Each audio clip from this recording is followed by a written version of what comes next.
কবর বড় কঠিন জায়গা, কবর বড় কঠিন জায়গা, অনেক বড় কঠিন।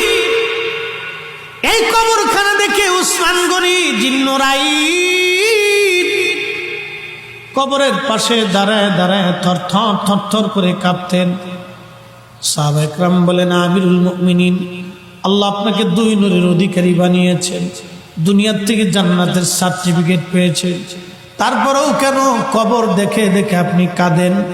উসমান গনি বলতেন, সাহাবীরা রে, আমি আমার মাশূকের জবান থেকে শুনেছি এই কবর হলো প্রথম ঘাঁটি, এই কবর প্রথম ঘাঁটি। কবরের মধ্যে তিনটে প্রশ্ন করা হবে, মান রাব্বুকা ওয়া মা দীনুকা মা কুনতা তাকুলু ফি হাক্কি হাযার রাজুল। আমি উসমান গনি কি কবরের প্রশ্নের জবাব দিতে পারবো কিনা, এই চিন্তায় কবর দেখলে আমি কাঁদি, কবর দেখলে আমি কাঁদি, কবর দেখলে আমি কাঁদি।